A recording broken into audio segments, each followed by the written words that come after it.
Donc, vous avez vu les images qu'on a balancées là. Ah, Donc, j'ai honte. nous, les enfants de Dieu, la Bible dit, le juste juge de tout. Nous jugeons chaque acte parce que dans la Bible, les actes, les gestes, Oui. tout compte. Il y a des explications derrière le signe. Selon la parole de Dieu. Je crois que si le Seigneur nous donne, je crois qu'il nous accordera par sa grâce le temps, on parlera sur les signes. Vous voyez? Ah ouais, ouais. Parce que Jésus même, Ouais. il a dit, je crois que déjà là, on touchera sur les signes pour pouvoir connaître les faux prophètes. On vous donnera des signes. Donc, vous voyez tout ce qui s'est passé là. Vous voyez un cavalier qui arrive, tout ça. Et pendant qu'il arrive, tout le monde fixe les regards vers ces cavaliers. Mais c'est ça, les prophéties qui s'accomplissent. Donc, c'est tout un message pour vous dire que très bientôt, c'est celui-ci que vous allez accueillir. Parce que ceux qui ne lisent pas les prophéties, ils voient seulement et les gens acclament. Le monde entier était en train de voir ces cavaliers qui étaient en train d'arriver. Les Américains, les Africains, et voilà, les Asiatiques, tout le monde entier était là. Et on voyait, il y a un cavalier qui arrive. C'est ce cavalier que le monde attend. Qu'est-ce que les gens veulent que nous puissions encore expliquer par rapport au retour du Seigneur Jésus-Christ? Quand on dit le Seigneur est tout proche à la porte, le Seigneur revient, oui. C'est par rapport à ces signes-là. Si, amen. Vous voyez? Donc, on a présenté un veau. Vous connaissez l'histoire du veau dans la Bible. Les gens, ils ont rejeté l'Éternel. Ils ont adoré quoi? Ils ont adoré les veaux. Tout ça, c'est des messages. C'est pour dire que... Donc, en fait, la Bible dit ce qui a été, c'est ce qui sera. C'est pour ça que nous sommes en train de dire aux enfants de dire, méditez vos Bibles. Lisez les prophéties. Lisez. Si vous ne comprenez pas, demandez. Regardez ce qui s'est passé là. Regardez. Donc, c'est-à-dire, je crois que si le Seigneur nous donne le temps, on vous expliquera ce qui s'est passé mot à mot. Je vous avais dit dans la vidéo précédente que c'est un message fort, surtout pour nous les enfants de Dieu. Ouais. C'est un message fort. Tout ce qui est dit dans le livre de Daniel, tout ce qui est dit dans Exode chapitre... Donc, prenez déjà Daniel, je crois, chapitre 2, Daniel chapitre 7. Et puis prenez Exode chapitre 32. Prenez par exemple Apocalypse chapitre 6. C'est tout ce qui s'est passé là-bas. Je vous donne les écritures là et vérifiez ces images-là. Si vous avez l'Esprit de Dieu, vous allez comprendre les messages que ces gens-là ont donnés. Oui. On a mis les gens qui étaient en train de faire des trucs là de papa, maman. Et de l'autre côté, donc, ils étaient en train de blasphémer contre les repas du Seigneur parce qu'ils ont mis de l'autre côté l'image de cet acteur britannique là qui avait joué le rôle de Jésus dans le cinéma. Je crois voilà, on a mis l'image de cet homme, Jésus en train de célébrer la Pâque avec ses disciples, et de l'autre côté on voit les gens qui blasphèment contre ces repas. Allez-y comprendre. Donc, c'est pour nous dire que le but de notre mission, c'est de nous préparer à la rencontre du Seigneur Jésus-Christ.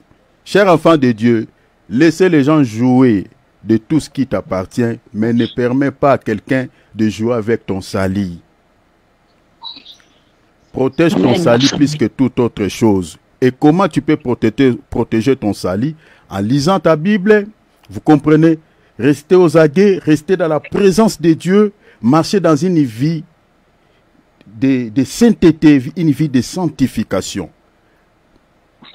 N'attends pas qu'on te dise que mon frère, tu vis mal, ma sœur, tu vis... N'attendez pas ça. Écoute la voix de ton cœur parce que le plus grand juge de ton âme, c'est ton cœur, c'est ta conscience. Quand tu fais le mal dans ton cœur, tu sais. Donc, écoute cette voix et marchez dans la crainte de notre Seigneur. Parce que ce que nous sommes en train de dire, très bientôt, ça va s'accomplir. Parce que les signes sont devenus tellement clairs, tellement visibles, que le Seigneur est proche à la porte. En voit ce qui vient de se passer ici. D'accord. Nous allons adorer Dieu. Alléluia. Nous allons élever le nom du Seigneur. Nous allons chanter à son honneur. Gloire Merci Seigneur. Alléluia. Comme vous. Chers enfants de Dieu, nous avons un corps corruptible. Des fois, nous commettons le péché sans s'en rendre compte. Par ignorance, tu peux blasphémer contre le Saint-Esprit. Tu peux choquer Dieu par quelques mots. Peut-être tes pensées ne sont pas pures. Vous voyez, d'une manière ou d'une autre, mes bien-aimés, nous offensons l'Esprit de Dieu. Et comment on peut sauter cette étape dans la prière? La Bible dit, Dieu n'exorce pas les pécheurs. Dieu n'écoute pas la prière d'un pécheur. Vous savez, ce n'est pas le fait que Dieu ne veut pas écouter, mais Ésaïe 59 nous dit, le Seigneur, son oreille n'est pas trop dure pour entendre, sa main n'est pas courte pour pouvoir nous délivrer, mais ce sont nos péchés qui mettent une séparation, une barrière. C'est-à-dire les péchés, quand il y a les péchés, même si Dieu veut t'exaucer, même si Dieu veut te secourir, le péché se présentera comme une muraille, comme une barrière, comme un obstacle qui va empêcher Dieu de pouvoir étendre sa main sur toi. Voilà pourquoi le Seigneur dit, sanctifiez-vous. Regardez l'Israël, ils ont demandé de pouvoir rencontrer Dieu. Ils ont demandé, dit Moïse, nous voulons écouter Dieu, nous voulons voir Dieu face à face, nous voulons parler avec lui. Mais qu'est-ce que le Seigneur leur avait demandé? Il dit, sanctifiez-vous, je vous donne 3 jours. Vous voyez? C'est-à-dire, le Seigneur sait que ce peuple, bon, étant des humains dans la chair, peut-être vous s'essuyez, vous dites, moi je ne supporte pas l'impureté. Il dit, sanctifiez-vous d'abord si vous voulez me voir. C'est-à-dire, si tu veux voir Dieu, c'est ça ce que Jacques répète. Je suis dans Jacques chapitre 4, à partir du verset 7, vous descendez. Il dit, approchez-vous de Dieu et il s'approchera de vous. Mais Jacques donne une condition, il dit, sanctifiez-vous pécheurs, purifiez vos cœurs, nettoyez vos mains, les mains c'est les œuvres. Vous comprenez? Il dit, homme irrésolu, soyez dans les deuils, sentez votre misère. C'est ça ce que Jacques dit. Donc, c'est-à-dire, tu t'approches de Dieu, mais tu dois aussi te sanctifier parce que tu t'approches devant un Dieu qui ne supporte pas la saleté. Cher enfant de Dieu, qui parmi nous ici qui dira que mon frère, moi je n'ai pas péché depuis le matin jusqu'au soir, même par tes pensées, même par ton langage. Maintenant, comment dans la prière, quand on prie, on peut sauter cette étape? Même dans les 5 étapes de la prière de notre Père, Jésus a dit, quand vous êtes en train de prier, notre Père qui est aux cieux, il dit, pardonne nos offenses. Nous allons humilier nos cœurs devant Dieu. Ne sois pas un hautain, ne sois pas un orgueilleux. Le royaume des cieux, mes bien-aimés, c'est pour ceux qui sont devenus comme des petits-enfants. Ce n'est pas pour ceux qui sont adultes, ceux qui sont devenus comme des petits-enfants, c'est-à-dire ceux qui sont humbles. Demande pardon à Dieu. Même si tu ne vas pas élever ta voix, mais tu peux murmurer, on attend que tu pries. Parle devant Dieu et demande pardon pour toi. Sois d'abord conscient de ce que tu poses comme acte. Parce que la Bible dit, celui qui avoue et les délaisse. Donc, c'est-à-dire, avant de délaisser, il faut d'abord commencer à avouer, Seigneur, je suis tombé dans ça. Moi, je suis esclave de ça. Et puis, tu dis, Seigneur, donne-moi la force d'abandonner. S'il vous plaît, je vous en supplie, prions au nom de Jésus-Christ. Alléluia. Et dans Marc chapitre 16, verset 17, le Seigneur a dit, voici les miracles qui accompagneront ceux qui auront cru. Le Seigneur dit, à mon nom, ils chasseront les démons. C'est-à-dire, chasser les démons, c'est un miracle. Chers enfants de Dieu, cette capacité de chasser les démons, le Seigneur ne l'a pas confié seulement à ses ministres, mais il a donné cela à tout chrétien, à tout celui qui a cru. Voici les miracles qui accompagneront ceux qui auront cru. Si tu es compté parmi les gens qui ont crié au Seigneur, c'est que le Seigneur t'a donné aussi ce pouvoir de chasser les démons. Qui est ces démons-là qui accompagnent certaines situations dans ta vie, qui compliquent ta vie, qui compliquent ton sommeil, qui compliquent ta santé? Qui est ces démons? Tu as le pouvoir de les chasser. Vous savez, je nous ai toujours dit ici, un héritier, la Bible dit, tant qu'il est enfant, il sera toujours contrôlé, dirigé par des tuteurs. L'essence contextuelle de ce passage, ça parle du temps de la loi, ça explique la loi et la grâce, ça explique beaucoup de choses là-dessus. Mais ici, je l'explique dans la doctrine. C'est-à-dire, on peut être un enfant sur le plan spirituel quand on ne sait pas ce qu'on est et ce qu'on a. Et à ce moment-là, les tuteurs ici, ce sont des sorciers, les démons, qui commencent à te malmener, à troubler ta vie, alors que tu es déjà dans les Seigneurs, tu es un héritier, tu as le pouvoir de les chasser, tu as le pouvoir de les mettre hors d'état de nuire.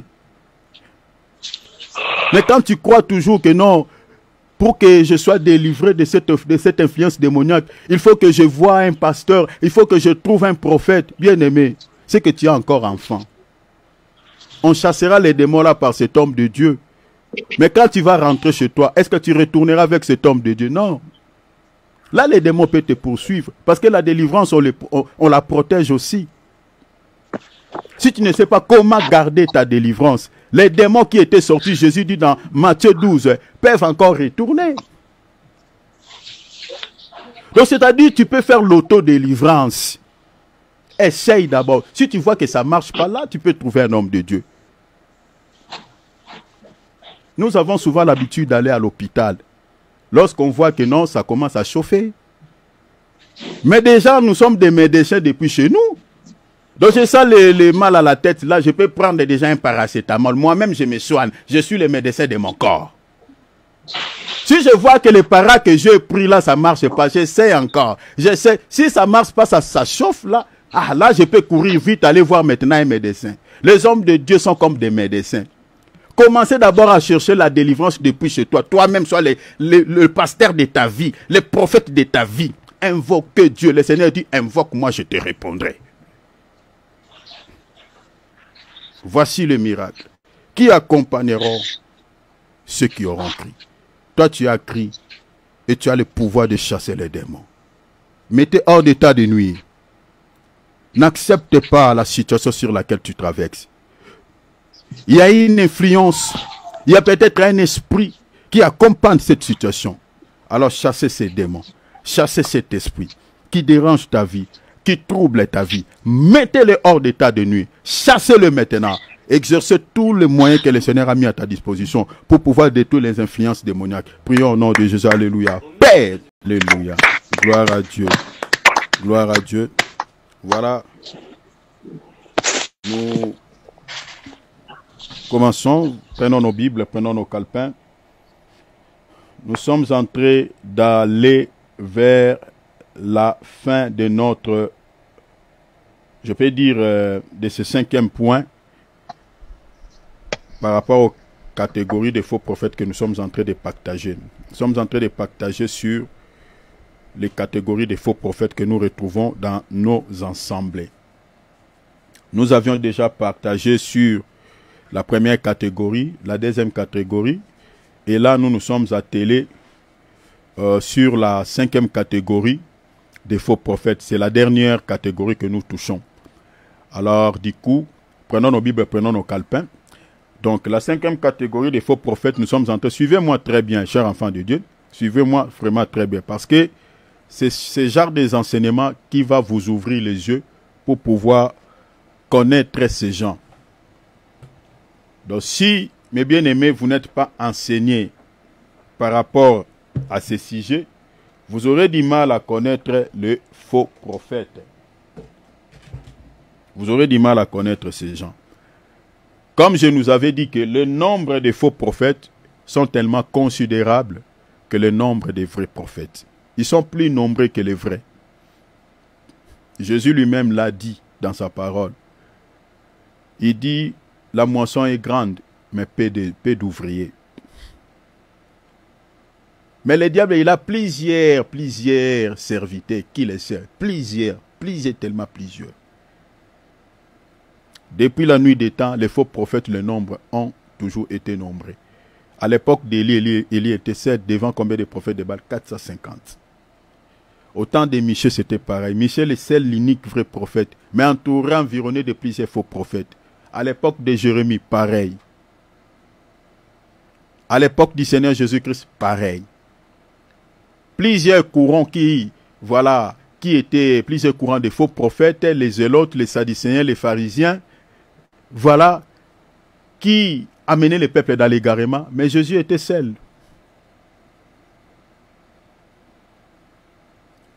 Donc, soyons prudents, chers enfants de Dieu. La plupart des assemblées que vous voyez dites chrétiennes, toutes ces assemblées, mes bien-aimés, ne sont pas forcément des assemblées de Dieu. Je vous jure devant le Seigneur Jésus-Christ. Tous ceux que vous voyez comme serviteurs de Dieu dans la plupart des églises ne sont pas forcément les serviteurs de Dieu.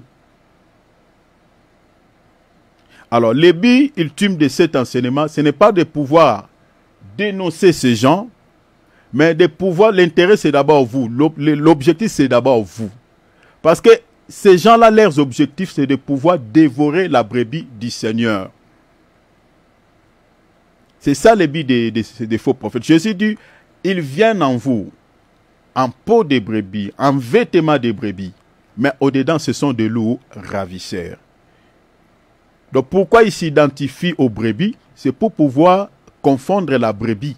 Que non, voilà, celui qui est à côté de moi, celui qui nous prêche, il est de la même nature que nous. En réalité, alors que ce n'est pas ça. Lui, c'est un loup. Et le rôle du loup, c'est quoi dans la bergerie? C'est de pouvoir tuer la brebis. Donc, c'est-à-dire, un faux prophète ne communique pas la vie, mais il communique la mort. C'est pour cela que Jésus le compare au loup, parce que le loup, devant la brebis comme ça, il tue. Il la tue. Donc, tuer ici, par rapport aux faux prophètes, c'est-à-dire, ils conduisent des âmes en enfer. L'évangile qui est véhiculé aux faux prophètes ne communique pas la vie, mais la mort. Voilà pourquoi nous sommes en train de faire le décryptage, de pouvoir sonder les Écritures pour pouvoir vous révéler qui sont-ils ces gens. Alors, après ces derniers points, je crois que, si pas dimanche, mais peut-être par la grâce de Dieu, la semaine prochaine, on vous donnera, s'il n'y a pas la perturbation, déjà la semaine prochaine, préparez-vous déjà, on va vous donner leur mode d'opéra. Mais bien aimé, je vous dis devant le Seigneur, on va vous révéler des choses. Je vous donnerai des signes palpables. Je vous dis des signes. Donc si vous priez dans une église qui est dirigée par un faux prophète, tu sauras ce jour-là. Je ne vous mens pas. Parce qu'il y a certaines choses comme ça, c'est difficile à les dire. Mais c'est à des émissions comme ça que nous profitons pour pouvoir vous révéler ces gens. Je vous dis des signes, hein, je vous donnerai pas des révélations, tout ça, allez prier. Non, des signes palpables. Alors, cinquième catégorie de faux prophètes. Nous avions dit que ceux qui sont autoproclamés, ministres de Dieu, ou qui ont été établis par des hommes sans appel divin ou la reconnaissance divine. Ça, c'est la cinquième catégorie des faux prophètes que nous sommes en train d'aborder. Donc, ce sont des gens qui se sont autoproclamés ministres de Dieu, vous comprenez, ou qui ont été établis par des hommes, vous comprenez, sans appel divin. Alors, nous avions dit que les ministères, on ne les fabrique pas. On ne s'improvise pas ministre de Dieu. Le ministère, c'est un appel de Dieu, c'est un appel divin. Et cet appel est reconnu par les aînés dans la foi qui ont été également appelés par Dieu. Parce que pour pouvoir reconnaître le ministère de quelqu'un, toi-même tu dois être aussi appelé. Ce n'est pas n'importe qui peut reconnaître un ministère. Un faux prophète ne peut pas reconnaître un ministère de quelqu'un. Il faut que quelqu'un qui ait été appelé par Dieu, qui a aussi l'œil de pouvoir connaître ou reconnaître les ministères ou l'appel d'un autre ministre. Le signal, hein, on n'entend plus rien. On n'entend plus rien. Est-ce que vous m'entendez? WhatsApp, manifestez-vous. Oui, tout va bien. Voilà. Là, ça va. Là, ça Oui. va. Ok, gloire à Dieu. Gloire à Dieu. Voilà, gloire à Dieu. Voilà, c'est l'œuvre de l'ennemi, des fois il fait des bêtises, quoi. Voilà. Pendant qu'on nous prêche, vous pouvez aussi intercéder pour nous, c'est très important. De tels messages, l'ennemi n'aime pas, quoi. Donc, voilà un peu ce que vous pouvez comprendre. Nous disons que le ministère est un appel divin, un appel de Dieu. Cela est reconnu par les aînés dans la foi, ceux qui ont été également appelés par Dieu lui-même. Alors, nous avons dit que Dieu donne un ministère à quelqu'un depuis le sein de sa mère.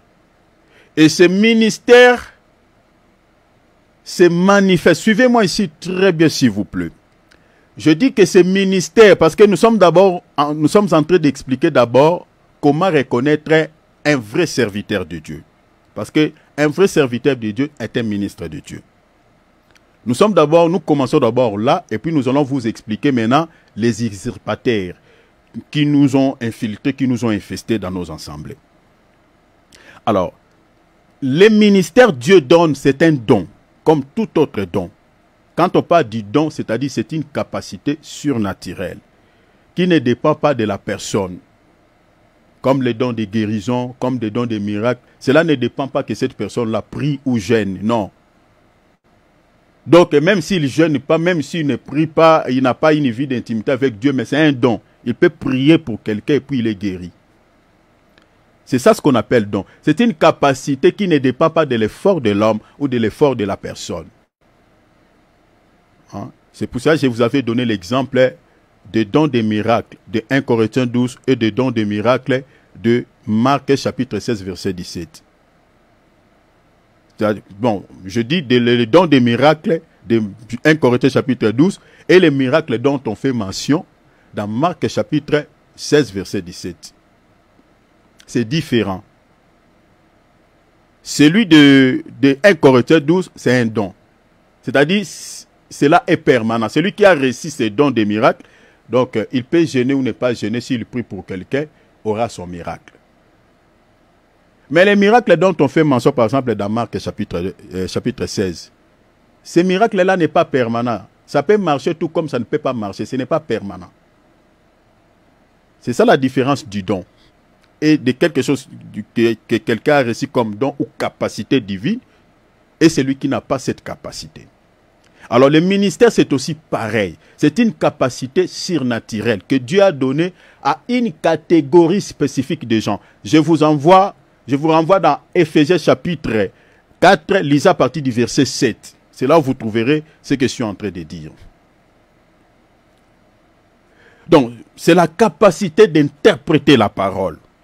Voilà pourquoi si vous lisez depuis la nuit des temps, même si vous lisez les Tanakh, à partir d'Exode 24, vous allez voir que Dieu avait choisi dans la tribu de Lévi, la tribu d'Aaron. Donc, au fait, les entrailles d'Aaron, dans les sacerdoces, dans la sacrificature. Dieu n'avait pas récupéré tous les Lévites pour pouvoir les servir dans la sacrificature. Non. Il a choisi seulement dans la tribu. Donc, il a récupéré juste une portion. Et Dieu a ordonné que ces gens soient consacrés, vous comprenez, consacrés à son service. On a déversé l'huile sur Aaron et sur ses fils. Or, l'huile explique l'onction. Or, l'onction, si vous lisez dans 1 Jean chapitre 2, à partir du verset 20, ou 3 verset 20, c'est la capacité d'enseigner. Est-ce que vous voyez cela? Donc, c'est-à-dire le ministère, c'est ça. C'est la capacité que Dieu a donnée à une personne par le Saint-Esprit de pouvoir enseigner son peuple. Et au-delà de cela, il y a d'autres aussi, d'autres ingrédients qui accompagnent les ministères. Les dons de puissance, tout ça, il y a beaucoup de choses. Mais maintenant, nous avions dit ceci. Le premier appel que Dieu donne à tout celui qui a reçu l'appel au ministère, c'est l'appel d'abord au salut. Les gens peuvent remarquer, les serviteurs de Dieu peuvent remarquer le ministère qui est déjà en vous. Mais ils ne vont pas directement vous consacrer, non. On ne consacre pas une personne comme ça. C'est pour cela que j'ai relevé ici 5 points que nous allons expliquer les désordres que nous retrouvons aujourd'hui, tous les scandales que nous avons aujourd'hui. Donc, comme pas possible chez les soi-disant ministres de Dieu, serviteurs de Dieu. L'appel au salut, cet appel au salut, d'abord, je dis l'appel au salut et ensuite celui au ministère de la parole. L'un ne va pas sans l'autre. C'est lié ces deux appels. C'est attaché, c'est lié. L'appel au salut et l'appel au ministère, c'est lié. Mais maintenant, la question est de savoir pourquoi le premier appel est-il celui au salut? Pourquoi Dieu ne donne pas directement à quelqu'un l'appel au ministère et puis il va commencer directement à travailler son caractère, voilà ses faiblesses dans les ministères? La réponse est que Dieu ne peut pas établir quelqu'un comme son serviteur sur son peuple si celui-ci n'est pas sauvé, n'est pas délivré de ses péchés. Dieu commence d'abord à libérer cette personne de son péché, de toutes les convoitises charnelles, de toutes les convoitises du monde. Ainsi, le Seigneur va maintenant manifester le ministère de la parole à celui-ci. Regardez, je vais vous donner un exemple dans la loi. Si vous lisez par exemple dans la loi, vous allez voir, je vous renvoie dans Genèse, Exode plutôt, chapitre 33-34. Lisez ces deux chapitres. Quand Dieu a appelé Aaron et ses fils dans la sacrificature, on ne les a fait pas directement dit, bon, Aaron, viens avec tes fils, commencez à travailler dans les sacerdoces. Commencez à servir Dieu. Non. Si vous lisez la Bible, la première des choses qu'on avait fait, on avait d'abord lavé Aaron, et puis on avait lavé aussi ses enfants. Ils étaient passés dans la douche. On les a lavés. Regardez un papa comme ça, comme moi là. Donc on me déshabille et on me lave avant de m'introduire dans le ministère. Tout ça, c'était quoi? C'était des images ou des photos que Dieu nous donnait déjà tout un enseignement là-dessus que non, je ne peux pas appeler quelqu'un dans mon sacerdoce ou dans les ministères sans les purifier, sans les nettoyer, sans les laver. C'était les enseignements parce que l'eau, c'est la parole. Oh, c'est la parole qui nous sanctifie. Je suis dans Jean chapitre 15, verset 3. Le Seigneur dit, déjà vous êtes purs à cause de quoi? À cause de la parole que vous écoutez. Donc Aaron et ses fils, avant d'être introduits dans le ministère, dans les sacerdoces, on les a d'abord passés dans la douche, lavés. On a déshabillé un papa comme Aaron et ses enfants. C'est Moïse qui les avait lavés. C'était l'image de la purification. De purifier d'abord son serviteur avant de pouvoir l'introduire dans les ministères. Je vous renvoie, je vous donne encore une autre écriture. Prenons par exemple 1 Corinthiens 6, vous lisez 9, à partir jusqu'au verset 11. La Bible dit quoi? Je lis rapidement pour vous. Ne savez-vous pas que les injustes n'hériteront point le royaume de Dieu? Ne vous y trompez pas, ni les impudiques, ni les idolâtres, ni les adultères, ni les inféminés, c'est-à-dire les homosexuels, ni les infâmes, c'est-à-dire, ouais, vous comprenez, les péchés contre nature là, tout ça. Donc les gens abandonnent d'autres orifices pour prendre du plaisir sexuel dans d'autres orifices. Ce sont ces genres de péchés qu'on appelle infâmes. Ni les voleurs, ni les cupides, on parle encore des ravisseurs, n'hériteront le royaume de Dieu. Donc si tu te retrouves dans les péchés qu'on a cités ici, bien aimé, tu dois te repentir. Hein? C'est-à-dire la porte du ciel est fermée sur ta tête. Tout ce qu'on appelle, la liste est non exhaustive. On a cité seulement quelques péchés. L'impudicité, l'idolâtrie, les adultères, les inféminés, l'homosexualité. C'est répandu. C'est ça ce qu'on nous a montré ici aux Jeux olympiques ici à Paris. Vous voyez? Avec des images de arc-en-ciel et là, tout ça, voilà. C'est ça leur logo. Ces gens-là, il faut beaucoup prier pour eux parce que la porte du ciel est fermée sur leur tête. Les voleurs, les gens qui ont l'habitude de déplacer les trucs d'autrui. Dans nos assemblées, nous avons des gens comme ça. Pendant que les gens prient, ferment les yeux, lui, il déplace les choses. Ces gens-là, la Bible dit, n'hériteront point le royaume de Dieu. Verset 11. Le Seigneur dit, c'est là ce que vous étiez, quelques-uns de vous. C'est là ce que vous étiez. Maintenant, l'apôtre Paul lui dit, mais vous avez été lavés. Est-ce que vous voyez cela? Donc, c'est-à-dire, l'eau qu'on utilisait pour pouvoir laver les sacrificataires dans la loi, avant de les faire passer, avant de les faire introduire dans les sacerdoces, l'apôtre Paul nous explique que c'est l'eau-là ici. Donc c'est pour nous nettoyer du péché. Or, cette eau-là, c'est ça ce que j'ai dit tout à l'heure, c'est la parole. Voilà pourquoi dans l'église où vous priez, la parole que vous écoutez, si cette parole-là est incapable de pouvoir vous débarrasser du péché, chers enfants de Dieu, vérifiez bien les serviteurs qui vous enseignent cette parole-là. Parce que, vous savez, le message de la sanctification et de la repentance dans la Bible est considéré comme légumes amers. Beaucoup de chrétiens n'aiment pas ce genre de message. Quand on touche là, même sur la toi, tu auras paix de vie. Les gens ne vont pas vraiment te suivre. Et les prédicateurs qui prêchent souvent ce genre de messages, souvent sont critiqués. Mais c'est pour l'air bien. Hein? C'est pour l'air bien. Parce que la porte du ciel, au fait, le royaume des cieux est lié à la repentance. Matthieu chapitre 3, verset 3. Repentez-vous car le royaume des cieux. Vous voyez, c'est attaché. C'est-à-dire, pour pouvoir accéder au royaume, la porte, il faut passer par la repentance. C'est ça la porte. Maintenant, pour pouvoir se repentir de ses péchés, l'eau qui peut te nettoyer, qui peut te sanctifier de ses péchés, la Bible dit c'est la parole.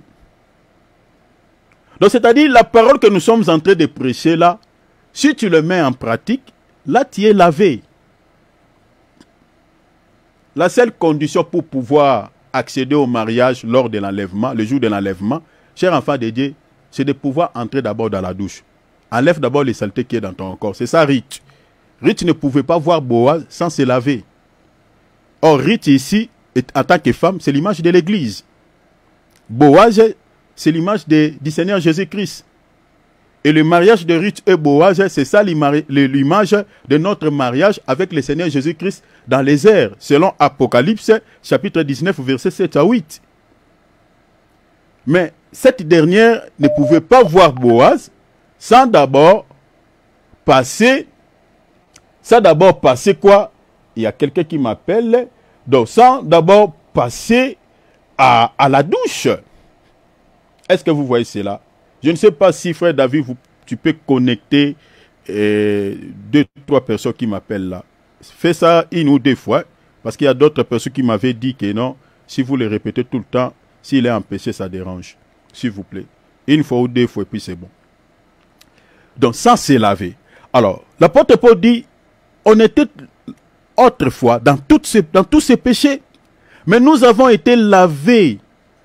Donc, par la parole, il dit, mais vous avez été sanctifiés, mais vous avez été justifiés au nom du Seigneur Jésus-Christ. Donc, le nom du Seigneur Jésus-Christ, c'est la parole. Il dit, vous avez été sanctifiés, lavés, justifiés au nom du Seigneur. Le nom là, c'est la parole. Ce n'est pas quand on confesse au nom de Jésus, tu es sanctifié. Non. Je répète le verset 11 pour que vous compreniez. Il dit, c'est là ce que vous étiez quelques-uns de vous. C'est-à-dire dans tous ces péchés que je viens de citer tout à l'heure. Mais l'apôtre Paul dit, mais vous avez été lavés. Par quoi? Le nom. Vous avez été sanctifiés. Mais vous avez été justifiés au nom du Seigneur Jésus et par l'Esprit de notre Dieu. Donc, on est sanctifié par le nom. On est lavé par le nom. C'est le nom qui nous lave, c'est le nom qui nous sanctifie.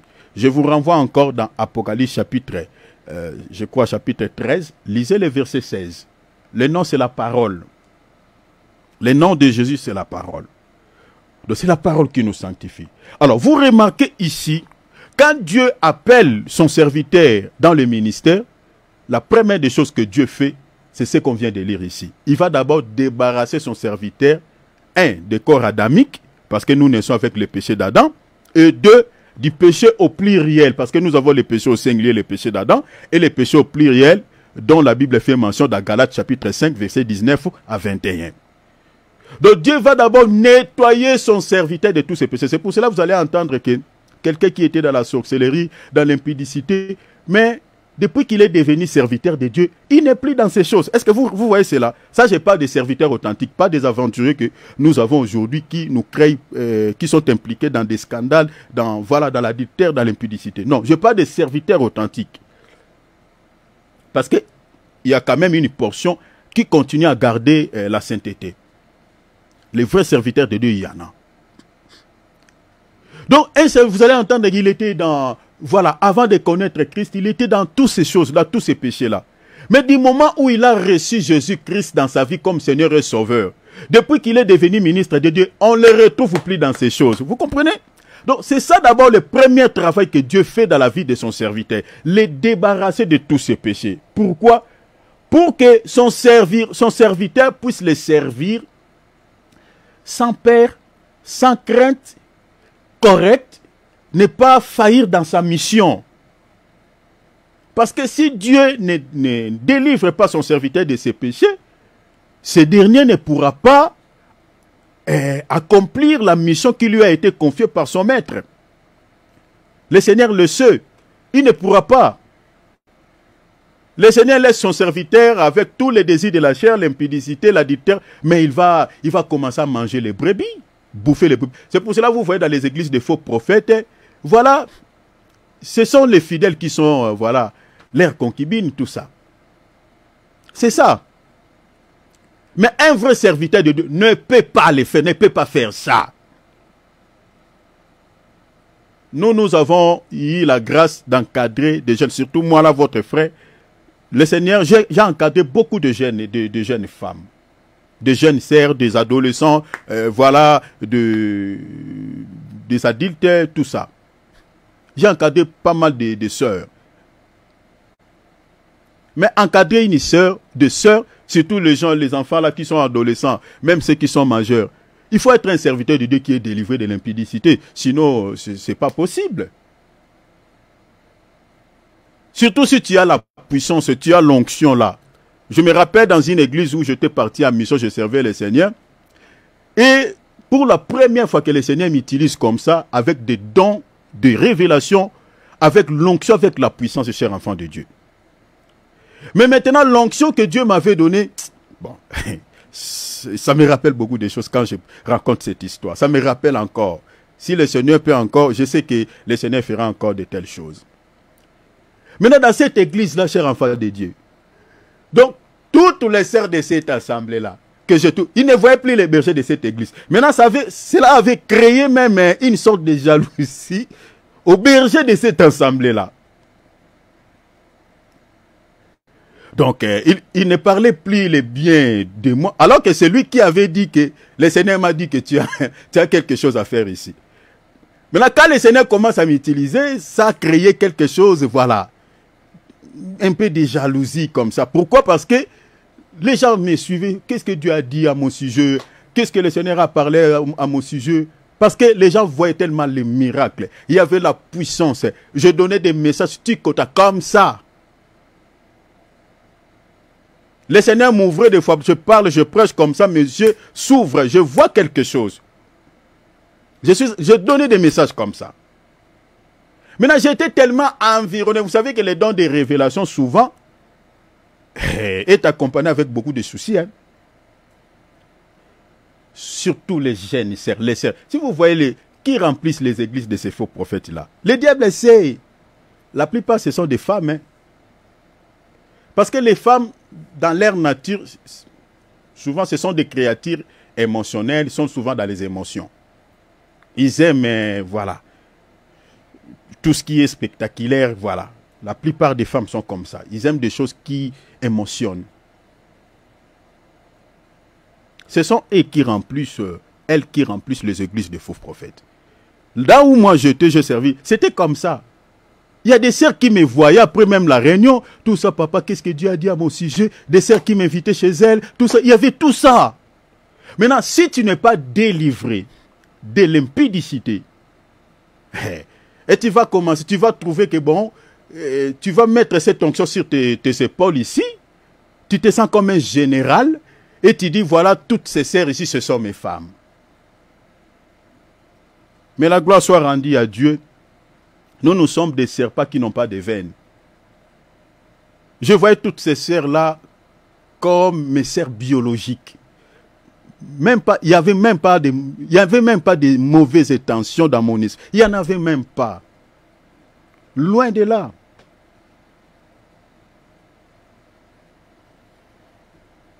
Alors, les premières des choses que Dieu fait, c'est ça. Il délivre d'abord son serviteur de ses péchés. Je vous donne encore une autre écriture. Zacharie chapitre 3, versets 3 à 5. Regardez ce qui est dit ici. Les prêtres Josué, je lis Zacharie chapitre 3, versets 3 à 5. Josué était couvert de vêtements sales. Josué ici, dont on parle ici, c'est un serviteur de Dieu. C'est un prêtre. Un ministre de Dieu. Mais il était couvert, la Bible dit, de vêtements sales. Vous avez été déjà enseigné ici au sujet des vêtements. Mais vous allez voir l'explication dont la Bible donne par rapport à ces vêtements sales. Et la Bible dit quoi? Il se tenait debout devant l'ange.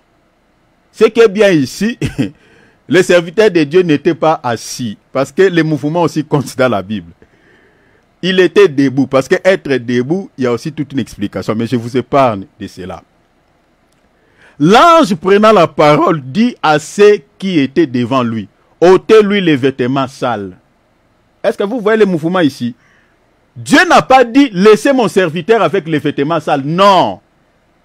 Celui qui parle ici, c'est l'Éternel, mais sous la forme de l'ange. Donc, c'est-à-dire, Dieu a pris l'image d'un ange. Parce qu'on parle de l'ange de l'Éternel. Il dit, ôtez-lui les vêtements sales. Il ordonne qu'on enlève les vêtements sales à son serviteur. Or, vous savez que les vêtements déjà parlent des œuvres. Maintenant, les vêtements sales dans ce contexte ici, les œuvres de ses serviteurs n'étaient pas bonnes. Mais le Seigneur ne voulait pas qu'on laisse son serviteur avec ses faiblesses. La Bible dit, puis il dit, Josué, vois, je t'enlève ton iniquité. Ah, vous voyez, j'aime la Bible. Vous voyez ici, la Bible nous donne directement l'explication. Que les vêtements sales là, qui était sur son serviteur, c'était l'image de l'iniquité ou du péché. Est-ce que vous voyez cela, chers enfants de Dieu? Maintenant, la Bible dit quoi? Quand Dieu a enlevé cette iniquité, la Bible dit, et je t'ai rêvé d'habits de fête. L'habit de fête, je vous renvoie dans Apocalypse chapitre 19, versets 7 à 8. C'était les fins lin, c'est-à-dire des habits blancs. Or, la couleur blanche, elle parle de la pureté. Est-ce que vous voyez cela? C'est-à-dire, Dieu a sanctifié son serviteur. Mais bien aimé, toutes ces vérités que je vous donne ici, vous comprenez que Dieu ne peut pas établir sur son peuple un serviteur de Dieu qui n'est pas délivré de ses péchés. Vous voyez, mes bien-aimés, vous-même, lisez dans vos Bibles. Dieu ne peut pas placer sur son peuple un serviteur de Dieu qui est impliqué, qui est mêlé dans des scandales, dans des histoires qui incitent le nom du Seigneur parmi les païens. C'est pour dire quoi? Donc quand vous entendez, ici je suis en train de m'atteler directement et enlever cette confusion dans l'esprit de certains qui confondent le vrai serviteur de Dieu et le faux serviteur de Dieu. Donc toutes ces vérités que la Bible nous présente, cela nous montre suffisamment que Dieu ne peut pas établir sur son peuple, sur ces gens, un serviteur de Dieu qui n'est pas délivré de ses péchés. Retenez ça, chers enfants de Dieu. Donc tout serviteur mandaté de Dieu, mandaté par le Seigneur, qui a reçu un appel au ministère, la première des choses que le Seigneur, son maître, fait dans sa vie, c'est d'abord de pouvoir les libérer de toutes les faiblesses charnelles, pour que ces derniers puissent pouvoir les servir correctement et sans faillir dans sa mission. Vous voyez cela? Donc quand vous entendez qu'on a attrapé un serviteur de Dieu dans l'adultère avec la femme d'autrui, je vous parlerai aussi pourquoi ces gens-là aiment souvent les femmes mariées. Vous entendez que non, il y a certains serviteurs de Dieu qui sont impliqués dans l'impudicité. je vous expliquerai aussi pourquoi ils aiment souvent les sexes, l'impudicité. Et souvent, ce sont des filles vierges et des femmes mariées. Quand je vous parlerai dessus, je vous expliquerai ces choses. Pourquoi? Et qu'est-ce qu'ils récupèrent dans la vie de ces femmes-là? Ici, je dirais directement, je parle directement à toutes les femmes. Si tu es une femme mariée, ou tu as déjà trompé ton mari avec un soi-disant serviteur de Dieu, tu dois chercher un serviteur de Dieu de le confesser afin qu'on prie pour toi. Parce qu'il y a quelque chose qu'on a récupéré chez toi. On a récupéré même quelque chose de ton mari, mais par toi. Tu es une fille vierge et que c'est un soi-disant serviteur de Dieu qui s'est abusé de toi. Tu dois chercher des serviteurs de Dieu authentiques et parler de cela pour que tu passes à la délivrance. Au cas contraire, ta vie, il y a des choses qui ne marcheront pas. Parce qu'il y a des choses que ces gens-là récupèrent dans la vie. Parce qu'ils aiment souvent des femmes mariées et puis des filles vierges. Je vous expliquerai cela. Maintenant, quand vous entendez des serviteurs de Dieu dans ce genre de choses, parce que sur la toile, on a beaucoup vu. Qu'est-ce qu'on n'a pas vu? Des scandales. Des scandales avec le soi-disant serviteur de Dieu. On attrape un serviteur de Dieu dans la chambre, dans la chambre d'une femme mariée. On attrape un serviteur de Dieu dans un hôtel avec une fille d'autrui. Qu'est-ce qu'on n'a pas vu? Dans l'escroquerie, n'en parlons pas. L'ivrognerie, n'en parlons pas. Dans toutes ces choses-là, dans des scandales, sont mêlés dans toutes ces choses. Est-ce que ces gens-là sont appelés par Dieu? Nous disons non. Par rapport à tout ce que la Bible nous présente ici, chers enfants de Dieu, nous disons non. Non. Donc, je vous donne l'écriture. Lisez, ce n'est pas moi, hein, c'est la Bible. 1 Pierre chapitre 2, Pierre chapitre 2, verset 1, 3. Sautez, vous lisez le verset 14. Je vous dis. Parce que les gens qui sont dans l'escroquerie, la cupidité, l'amour de l'argent, l'adultère, les impudicités, dans la Bible, ce sont les faux prophètes. Donc quand vous entendez, on a attrapé un serviteur de Dieu dans l'adultère avec la femme d'autrui, dans l'impudicité, dans toutes ces choses, dans l'escroquerie, l'ivrognerie. Chers enfants de Dieu, ne vous posez pas trop de questions. C'est un faux prophète, à 90% un faux prophète. 2 Pierre chapitre 2, verset 1 à 3, virgule 14. Il y a eu parmi les peuples, ça fait partie déjà des signes que je vous donne déjà comme ça. Il y a eu parmi les peuples de faux prophètes. On parlait de faux prophètes soulignés. Et il y en aura parmi vous des faux docteurs. Donc, on parle, l'apôtre Paul ici, Pierre plutôt, il parle des ministères. Parce que nous avons les ministères doctoraux, ministères prophétiques et tout ça. Donc, quand on parle des faux prophètes, mélangez même les faux pasteurs. Hein. C'est-à-dire, on ne parle pas seulement des prophètes, que ce soit les faux pasteurs, que ce soit les faux évangélistes, que ce soit tout ça, mettez-les tous dans un même paquet. La Bible dit, qui introduiront quoi? Des sectes pernicieuses. On expliquera ces choses quand on parlera des signes. Et qui régna les maîtres, c'est-à-dire Jésus qui les a rachetés. La Bible a dit, attireront sur eux une ruine soudaine. Verset 2. Plusieurs les suivront dans l'ère dissolution, c'est-à-dire dans l'ère égarement.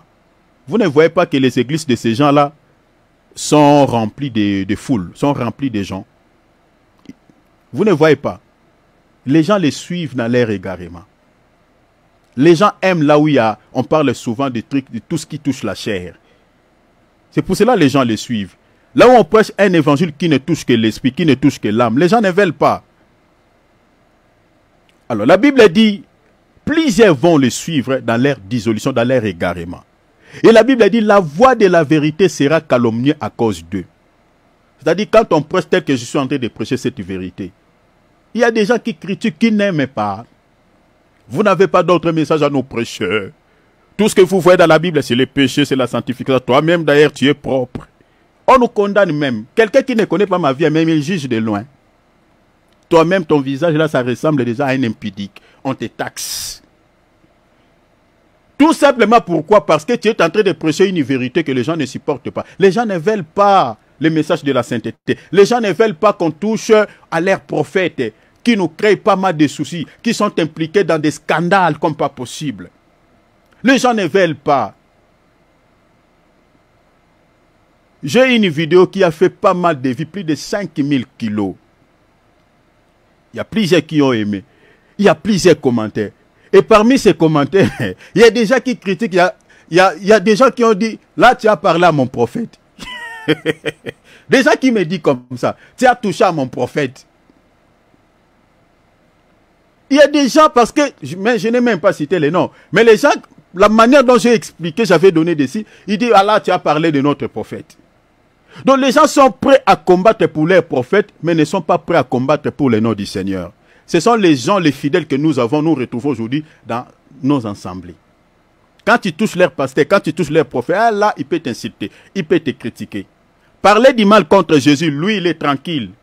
Mais si tu parles du mal de son pasteur, là, il peut se déchaîner comme pas possible. C'est des bandits, les fidèles que nous retrouvons aujourd'hui dans nos assemblées. Chers enfants de Dieu, ne sois pas fanatique d'un homme de Dieu, tel que je suis là. Moi, je ne souhaiterais jamais que quelqu'un puisse être fanatique de moi. Non, non, sois fanatique de Jésus. C'est Jésus qui était mort pour toi. Que Jésus soit ton modèle. Ce n'est pas les pasteurs qui étaient morts pour toi.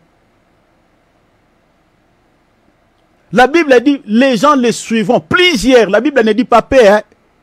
Donc cela n'est pas étonnant quand vous voyez que les églises des faux prophètes haranguent des foules.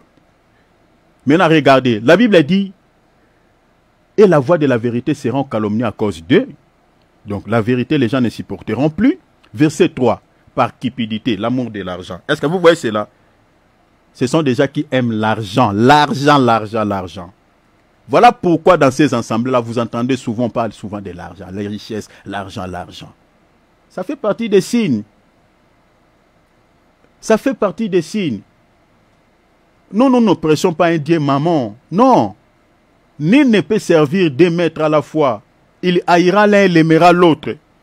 Soit vous servez le Seigneur, soit vous servez maman. Si vous êtes dans une église où on vous parle tout le temps les richesses, l'argent, les richesses, les choses de la terre, il y a 90% que celui qui vous prêche cette parole, ces messages-là, soit un faux prophète. La cupidité, l'argent. L'apôtre Pierre est en train de nous donner quelques détails par rapport à ces gens. Il dit ce sont des gens cupides qui aiment tellement l'argent. C'est pour cela que vous voyez que dans ces assemblées, tout est vendu. Hein? Tout est vendu. On vous vend l'huile d'onction. Si vous êtes dans une église où vous avez déjà acheté l'huile, cher enfant de Dieu, celui qui vous prêche la parole là, le berger là, c'est un faux prophète. Si on vous a déjà vendu des choses dans votre assemblée, il y a fort possible que votre pasteur là soit un faux prophète. Un vrai serviteur de Dieu ne peut pas monnayer les dons gratuits de Dieu. Voilà, vendre la parole ou vendre la guérison, vendre la délivrance. Je connais pas mal des églises à qui ça va de passer à la délivrance. Si tu n'as pas l'argent, tu n'as pas droit à la délivrance. Hein? Je connais pas mal. Attendez, je vous donnerai des signes, que ce soit en Europe, que ce soit à Kinshasa, les églises, les serviteurs même connus. Hein? Attendez quand je vous parlerai des signes. Je ne citerai pas des noms, mais les signes que je vous donnerai, vous saurez que, oh là là là là là là là. Mais il m'a déjà imposé la main. S'il t'a déjà imposé la main, tu dois prier Dieu que cette malédiction soit enlevée. Parce qu'un faux prophète, quand il te pose la main, il ne te communique pas la bénédiction. C'est la malédiction. Parce que ce sont des gens qui sont considérés dans la Bible comme étant des fils de la malédiction. Si vous lisez cette écriture jusqu'en bas, vous trouverez, d'ailleurs dans le verset 14, attends, j'arrive là. J'arrive là. Ce sont des gens de la malédiction. C'est l'apôtre Pierre qui le dit. Dans les versets là où nous lisons, dans les versets 14. Donc un faux prophète, lorsqu'il te pose la main, il te communique la malédiction, non la bénédiction. La Bible dit, par la cupidité. Maintenant, la Bible dit quoi? Ils trafiqueront de vous au moyen des paroles trompées, c'est-à-dire des paroles mielleuses. Ah, j'ai dit à quelqu'un, cette année, ma soeur, ne finira pas. Voilà, tu veux. Des paroles mielleuses. L'année va finir et ce qu'il avait dit ne s'accomplira pas.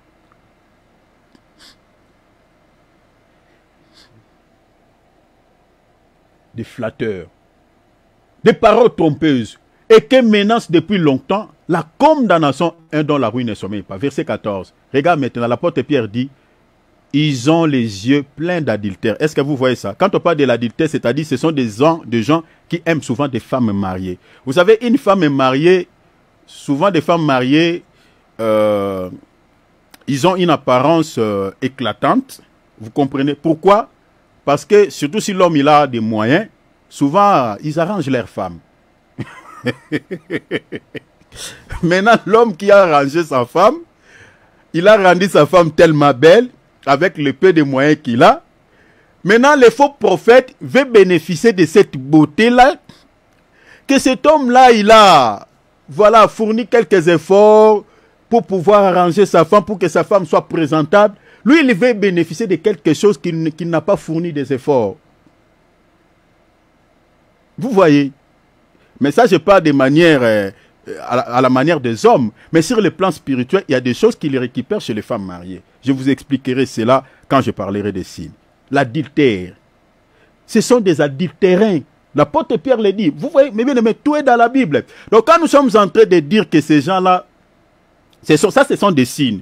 Donc c'est pour vous dire que quand vous entendez qu'un serviteur de Dieu est impliqué dans l'adultère, dans l'impudicité, mais bien aimé, il y a fort possible qu'il soit un faux prophète. C'est la Bible qui le dit. Ils ont les yeux pleins d'adultère et insatiables des péchés. On les retrouve souvent dans des scandales, dans des péchés. Ils amorcent les âmes mal affermies. Les gens qui remplissent leurs assemblées, la plupart de ces gens-là, mais bien aimés, n'ont pas la connaissance de la parole de Dieu. C'est pour ça que vous voyez qu'ici, on se donne trop de la peine. On prend le temps de vous enseigner. C'est pour ça, mes bien-aimés, aimez les enseignements. Vous ne pouvez pas devenir disciple de Christ sans l'enseignement.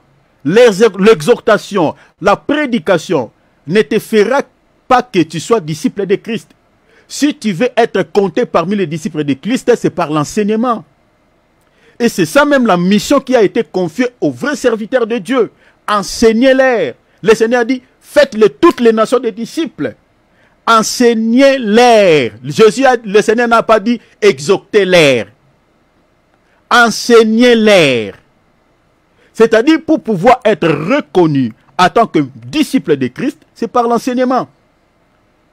C'est l'enseignement qui va te forger, qui va te donner les capacités de pouvoir être disciple de Christ. Parce que la Bible dit tout disciple accompli sera comme son maître. Il a dit tu seras, donc c'est-à-dire ta vie, la vie de Christ sera manifestée sur ta vie. Parce que quand on dit même le mot chrétien, quand on dit chrétien, chrétien veut dire comme Christ. Ça vient du mot grec, Christophe. Donc pour la première fois, les disciples ont été appelés chrétiens, c'était en Antioche. C'est-à-dire par leur vie. Les gens ont vu Christ par rapport à leur vie. C'est comme ça que les païens ont commencé à les appeler Christophe, Christophe. C'est-à-dire ils sont comme leur maître. C'est ça ce qui veut dire chrétien. C'est-à-dire les gens vont remarquer la vie de ton maître sur ta marche, sur ta vie. Mais c'est par l'enseignement. Maintenant, ici, les gens qui sont amorcés, les gens qui sont pris au piège de ces gens, la Bible dit quoi? Les gens mal affermis, c'est-à-dire des gens qui n'ont pas la connaissance de la parole de Dieu. Cher enfant de Dieu, lisez la Bible. Lisez la Bible, méditez la Bible, soyez comme des Béréens. Examinez tout ce qu'on vous enseigne à la lumière des Écritures. Parce que si vous n'avez pas la connaissance, vous êtes mal affermis, eh bien, vous ne saurez pas distinguer qui est un vrai prophète, qui est un faux prophète. La Bible, elle le dit, hein. Donc quand vous voyez les assemblées de ces gens-là qui créent, regardez, on les attrape dans des scandales, hein. Mais leurs assemblées ne s'abaissent pas. Hein. Il y a toujours des gens qui viennent. Est-ce que vous pensez qu'un vrai chrétien peut aller prier dans l'église d'un pasteur qui est impliqué dans l'adultère, dans l'escroquerie, dans des bêtises? Un vrai enfant de Dieu? Non, ceux qui remplissent ces assemblées-là, leurs églises, ce sont des gens mal affermis. La Bible dit, ils amorcent le mal affermi et ils ont les cœurs exercés à la cupidité. L'apôtre Pierre répète encore l'amour de l'argent. Ce sont des enfants de la malédiction. Est-ce que vous avez vu ça? Les enfants, la Bible dit, un faux prophète est un enfant maudit. Maintenant, quelqu'un qui est maudit, s'il t'impose la main, Mais il te communique quoi? On donne que ce que l'on a reçu. Chers enfants de Dieu, est-ce que vous voyez les raisons pour lesquelles nous sommes en train de vous mettre en garde par rapport à ces gens? La Bible a dit que ce sont des enfants de la malédiction.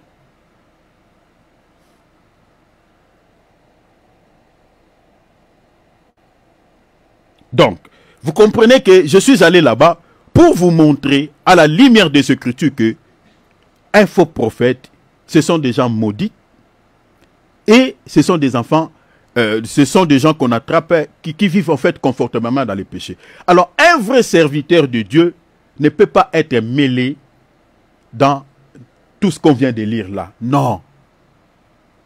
Ça, ce sont des fruits de la chair qu'on retrouve chez les faux prophètes et non chez un vrai serviteur de Dieu. Je crois que jusque-là, vous avez eu quand même une connaissance pour pouvoir distinguer déjà un vrai serviteur de Dieu, un faux serviteur de Dieu. Par rapport à ça, déjà, ça fait partie des signes. Alors,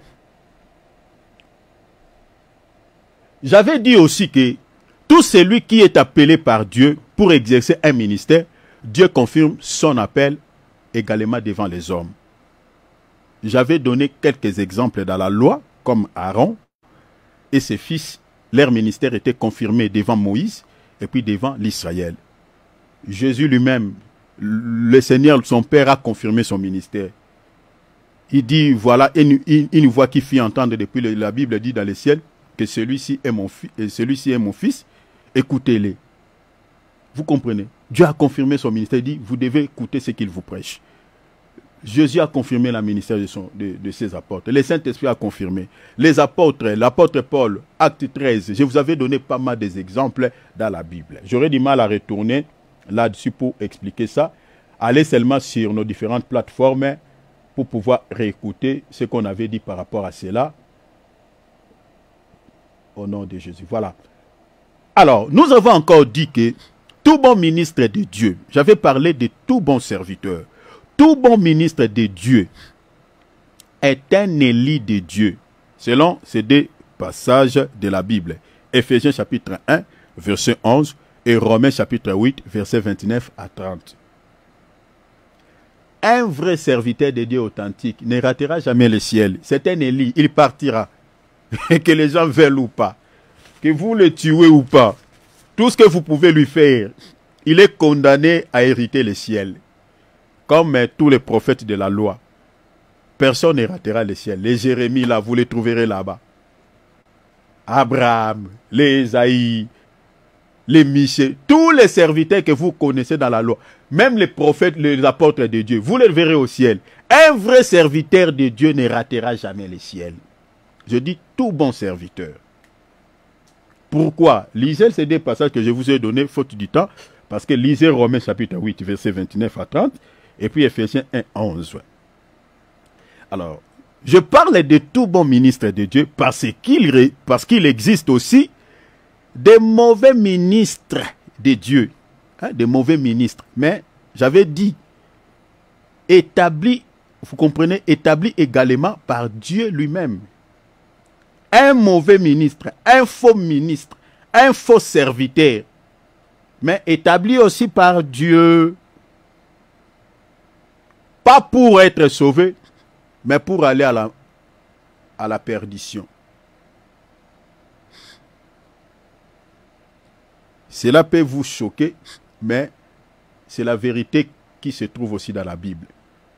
J'avais évoqué les cas, par exemple, de Judas Iscariote, qui était choisi par le Seigneur lui-même, en tant qu'apôtre. Judas Iscariote, il était un ministre de Dieu. Lisez, par exemple, si vous lisez, je vous donnerai les Écritures tout à l'heure. Judas Iscariote, il était apôtre. Judas, mais un mauvais ministre, choisi par Christ, choisi par Dieu. Mais ce n'était pas pour être sauvé, pour qu'il soit sauvé, mais pour qu'il aille à la perdition. Je vous donnerai des textes. Judas Iscariote, il a accompli les miracles au nom de Jésus. Il a fait marcher les paralytiques. Il a parlé aussi de Jésus. Mais ce n'était pas un vrai serviteur. Mais c'était un mauvais ministre, choisi aussi par Dieu. Nous en avons aussi ce genre de ministres dans nos assemblées. Plein, plein, plein, plein, plein. Un ministre mauvais, établi par Dieu. Hein? Judas Iscariote. Parce que le ministère de Judas jusqu'à présent, ça continue. Ça continue. Si vous lisez Luc chapitre 10, verset 17 à 20, Judas, il était compté parmi ceux qui ont accompli les miracles. Regardez par exemple ici, Jésus dit quoi? Les 70 disciples rêvèrent avec joie en disant, Seigneur, les démons même nous sont soumis en ton nom. Vous voyez, les démons nous ont soumis en ton nom. Plusieurs me diront en ce jour-là, Seigneur, Seigneur, n'avons-nous pas chassé des démons en ton nom? Donc Judas dira comme ça. J'avais aussi chassé des démons en ton nom. Quand je parle de Judas ici, je ne parle pas de Judas qui a vendu Jésus, mais je parle de Judas Iscariote du temps moderne. Est-ce que vous voyez cela? Qui sont aussi dans certaines assemblées. Il y a un pourquoi le Seigneur les a mis là-bas. Parce que la Bible dit, attends, on va lire ça. Allons, mollo, mollo. Jésus dit, dans le verset 20, cependant, ne vous réjouissez pas parce que les esprits vous sont soumis. Regardez dans les églises des faux prophètes. Les gens sont toujours souriants quand ils voient les démons, entre guillemets, les démons être chassés dans les corps des gens. Voilà, il y a des faux miracles, tout ça. Les gens sont joyeux. Mais est-ce que pouvons-nous nous réjouir parce que les esprits ont quitté le corps des gens? Parce qu'il y a des miracles qui s'accomplissent quant à la chair? Jésus dit, mais non! Ils retournèrent en train de festoyer, de sourire, être dans la joie. Seigneur, voilà, en ton nom, les esprits nous sont soumis. Mais le Seigneur leur dit, ne vous réjouissez pas, parce que les esprits vous sont soumis. Mais le Seigneur dit, mais réjouissez-vous de ce que vos noms sont écrits dans les cieux. Vous voyez à quel moment on peut se réjouir? C'est à ce moment ici que tu peux te réjouir. Si ton nom est inscrit dans les livres de vie. Si ton nom se retrouve là-bas au ciel. Hein, vous voyez? Maintenant, à quel moment tu sauras que moi, mon nom est inscrit dans le ciel, est inscrit dans les livres de vie? À quel moment? N'avons-nous pas prophétisé à ton nom? N'avons-nous pas chassé des démons à ton nom? Ça, c'est Judas Iscariote, le ministère judaïque. Il y en a plein aujourd'hui dans notre temps. Le ministère judaïque. Nous avons des serviteurs qui sont habités par l'esprit judaïque. Nous n'avons, il dit, n'avons-nous pas chassé des démons à ton nom? Judas aussi avait fait. Mais le problème, ce n'est pas de chasser les démons. Pour pouvoir être reconnu aux yeux de Dieu, pour que ton nom soit inscrit dans les livres de vie, ce n'est pas de pouvoir d'abord chasser les démons, ce n'est pas de pouvoir d'abord accomplir tant de miracles. Cher enfant de Dieu, le miracle n'aidera pas les gens pour pouvoir avoir l'accès au ciel. N'accompagnera pas les gens au ciel. Le miracle ne sauvera pas les gens. On peut vous délivrer aujourd'hui d'une maladie. On peut ressusciter un mort aujourd'hui. Mais tout ça, ce sont des délivrances temporaires. Ce n'est que des soulagements. Ce n'est pas la vraie délivrance. La vraie délivrance, c'est celle que Jésus nous accordera ce jour-là au ciel. Lazare était ressuscité, mais il était encore mort. Donc c'est pour dire que la résurrection de Lazare n'était pas la vraie résurrection. La vraie résurrection, c'est celle qu'on aura le jour de l'enlèvement. Là, on ne connaîtra plus la mort. On peut prier pour toi aujourd'hui, tu étais malade et tu es guéri. Mais cela ne t'épargne pas des autres intempéries. Cela ne t'épargne pas des autres maladies. Parce que nous avons encore un corps corruptible. Mais quand la corruptibilité va revêtir l'incorruptibilité, en ce moment-là, mes bien-aimés, la Bible dit, on dira Oh la mort, où est tes aiguillons? Est-ce que vous voyez cela? La Bible a dit, il n'y aura plus ni deuil, il n'y aura plus de pleurs, il n'y aura plus de douleur. Parce que la corruptibilité a revêtu l'incorruptibilité. Donc ça ne sert à rien de courir après les miracles temporaires. Cherchez d'abord que ton nom soit inscrit dans les livres de vie. Pour que ton nom soit inscrit dans les livres de vie, il est question seulement de marcher dans une vie de sainteté. Point barre. Sois quelqu'un qui craint le Seigneur, qui met la parole de Dieu en application. Parce que la Bible dit, sans la sanctification, personne ne verra Dieu. Heureux ceux qui ont le cœur pur, car ils verront Dieu. Si dans ton cœur tu rumines encore les gens, tu as encore plein de saletés, tu as encore tous les péchés, tu gardes encore les péchés dans ton cœur. Moi, ça m'étonne qu'un chrétien soit un mauvais cœur. Ça m'étonne, parce que nous avons ce genre de chrétiens aujourd'hui dans nos assemblées. Un chrétien, mais amer, une personne amère. Quand tu le fais les mal, il pardonne difficilement. Et tu n'iras pas au ciel. Hein. Le temps que tu es en train de passer là dans les seigneurs, c'est un passe-temps. Heureux ceux qui ont le cœur pur. Nettoie ton cœur. Les sorciers même n'en parlons pas. Parce que s'il y a des gens qui ont un très mauvais cœur, un cœur mauvais, très très mauvais, c'est des sorciers. Si vous voyez quelqu'un, je ne dis pas tous, hein, ce sont des cas exceptionnels, quelqu'un qui a l'habitude de détester les gens, qui parle souvent les mal des gens, c'est fort possible qu'il soit un sorcier. Mais c'est aussi le comportement des personnes amères. Et la plupart des gens qui sont dans la sorcellerie sont des personnes amères. Ils ont un cœur très amer. Si tu le fais le mal, ils ne pardonnent pas. Alors, si tu as un tel cœur, les gens qui ont des cœurs comme ça n'hériteront jamais le ciel. La porte du ciel est fermée. Heureux ceux qui ont le cœur pur. Cher enfant de Dieu, il faut que tu t'examines toi-même. J'ai toujours dit ici, n'entendez pas qu'on te donne une parole de connaissance, qu'on te révèle ce qui est dans ton cœur. Sois conscient de ce que tu es. Sois conscient de ce que tu n'as pas encore abandonné aux yeux de Dieu. Sois conscient. Ne fais pas semblant. On ne fait pas semblant devant Dieu. Sois conscient. Quand tu te présentes devant Dieu, dis Seigneur, Papa. Ne sois pas comme Adam. Quand il a entendu la voix, au lieu de se présenter, lui, il a préféré d'aller se cacher. Je ne sais pas ce qu'Adam pensait. Comme un enfant. Il croyait que Dieu, vous savez, nous avons des enfants à la maison, quand ils dérobent un petit truc, et que tu viens, tu commences à chercher les trucs, tu vois, ton enfant va aller se cacher peut-être derrière un sac, mais tu le vois. C'est ça ce qu'Adam avait fait.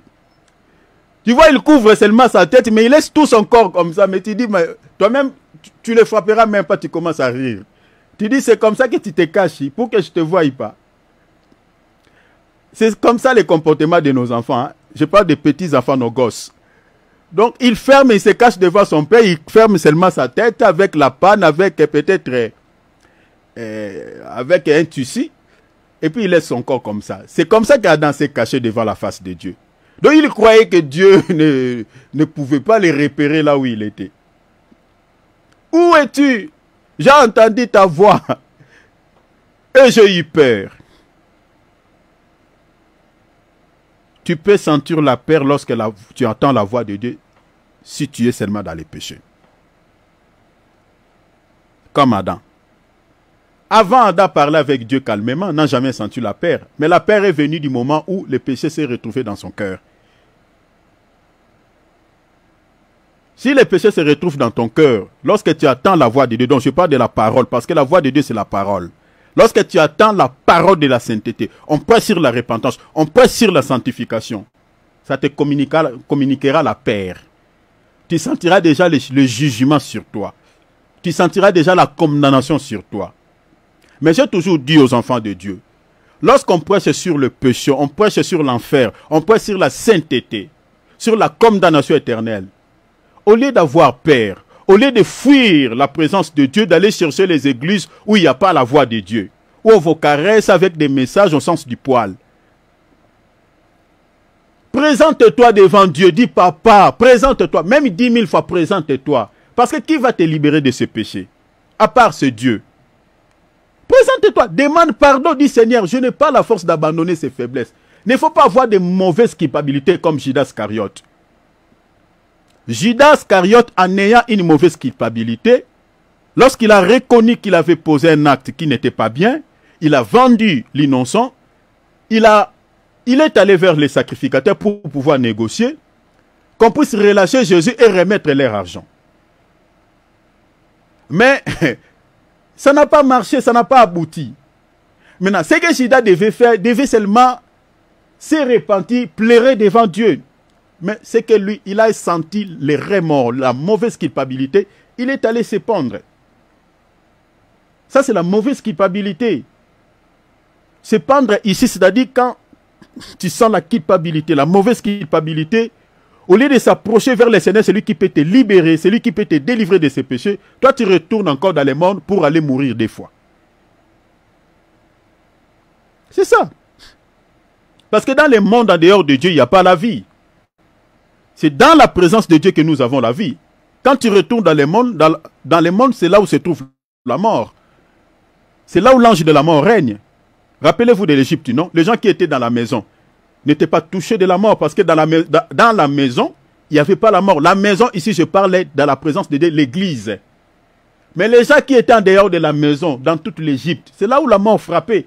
Or, l'image de l'Égypte, là où l'ange de la mort règne, c'est le monde. C'est là où il n'y a pas la vie. Mais la Bible dit, vous n'êtes pas les gens du dehors. Vous comprenez cela? Mais vous êtes les gens de la maison de Dieu. Je suis dans Ephésiens chapitre 2, verset 18.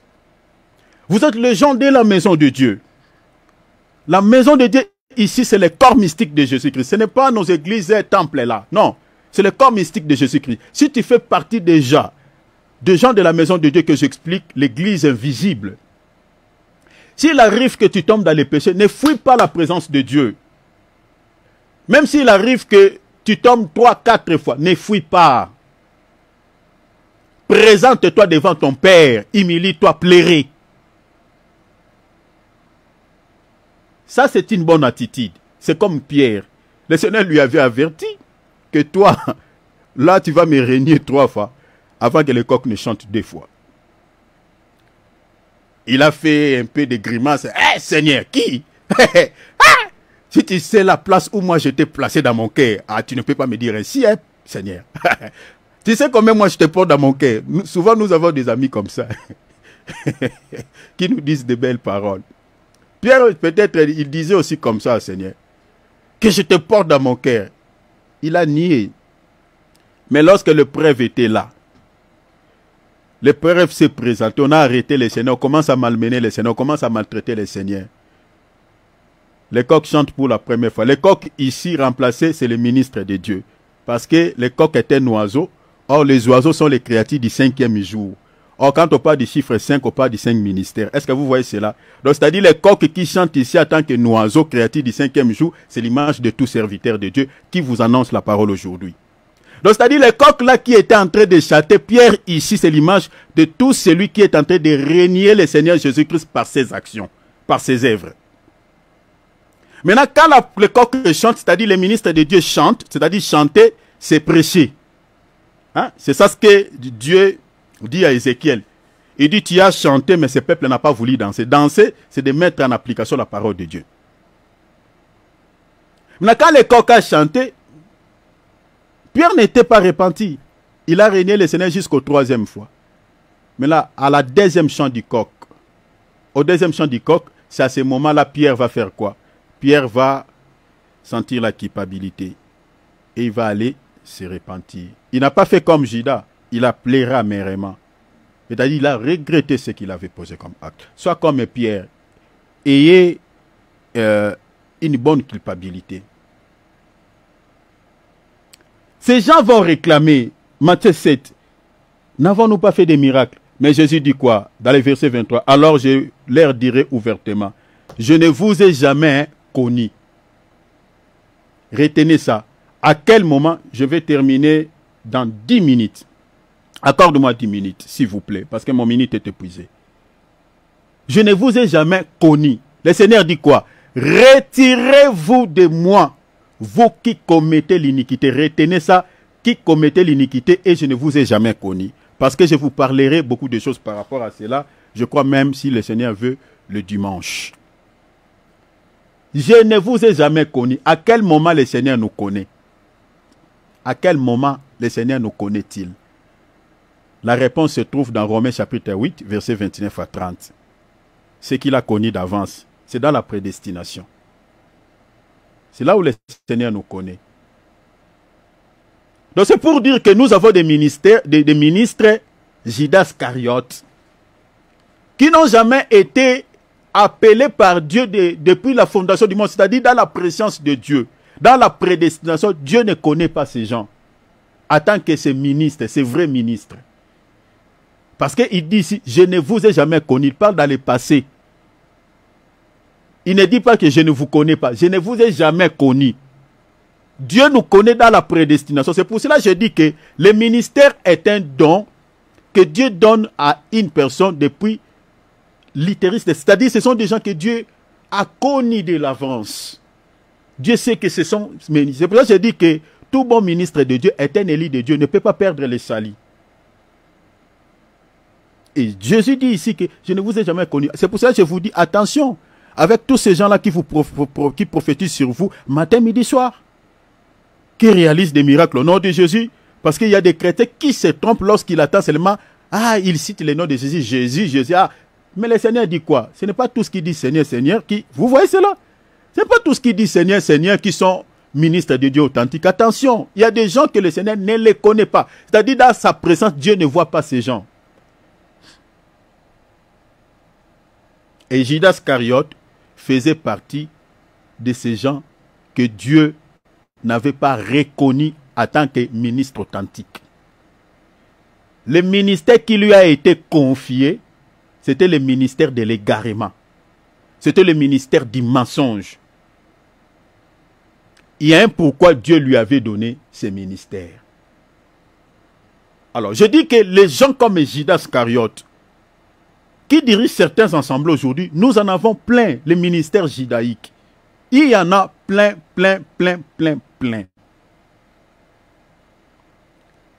Ce sont en fait des gens qui sont sortis du milieu de nous. Parce que Judas, il était une personne qui était sortie au milieu des apôtres. C'est-à-dire, quand on parle des apôtres de Jésus-Christ, on faisait aussi référence à Judas Iscariote. Il était compté parmi les apôtres. Aujourd'hui, quand on compte les serviteurs de Dieu, on peut compter aussi certains serviteurs que nous connaissons. Mais est-ce que ces gens-là sont-ils réellement les vrais serviteurs de Dieu, mandatés par Dieu, des serviteurs que Dieu connaît en tant que ses vrais serviteurs? C'est ça la grande question. La raison pour laquelle on va vous parler des signes, pour que vous puissiez avoir quand même connaissance de pouvoir distinguer le vrai et le faux. Judas était compté parmi les apôtres, choisi par le Seigneur. Mais pour quel fait? Pour quel but? Pour quel objectif?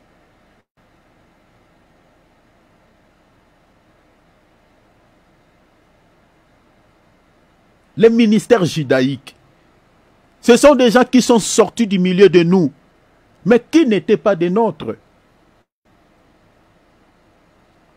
Ils sont là pour nous faire plairer par leurs actes, comme Judas Iscariote, qui avait fait plairer les apôtres par son acte en livrant Jésus. Aujourd'hui, nous pleurons quand on entend, on a attrapé un serviteur de Dieu dans un scandale. On a attrapé un serviteur de Dieu mêlé dans l'adultère, mêlé dans un péché quelconque, dans l'escroquerie. Ces gens-là nous font plairer tout le temps comme Judas Iscariote, qui a fait plairer les apôtres en livrant Jésus à la mort. Les apôtres ont pleuré à cause de Judas. Judas, pourquoi tu as fait ça? Judas, pourquoi toi vraiment tu pouvais poser un tel acte, Judas? Judas, qu'est-ce qui t'a pris? Pourquoi tu as livré les maîtres? Les apôtres ont pleuré. Les apôtres ont pleuré comme des enfants. Judas, pas quelqu'un d'autre, toi. Pierre a pleuré. Matthieu a pleuré. Tous les apôtres étaient fondus à larmes. Les femmes n'en parlent même pas. Pareil avec tous ces gens-là qui sont impliqués dans des scandales, dans l'escroquerie, avec des femmes d'autrui qui nous font pleurer. Nos cœurs de foi sont déchirés. On dit, Seigneur, vraiment, pourquoi tardes-tu à venir? Viens nous chercher. Le nom du Seigneur, la Bible dit, est insulté parmi les païens à cause de ces gens. Ils nous font pleurer. Pourquoi? Ils sabotent le nom du Seigneur. Ils ont le nom du Seigneur dans leur bouche. Comme quelqu'un qui avait poignardé un enfant ici en France. Et pendant qu'il était en train de poser cet acte, il parlait le nom de Jésus. Et tout le monde a insulté les chrétiens, ont insulté le nom du Seigneur. Le fait que dans sa bouche il y avait le nom, c'est pareil avec ces gens-là.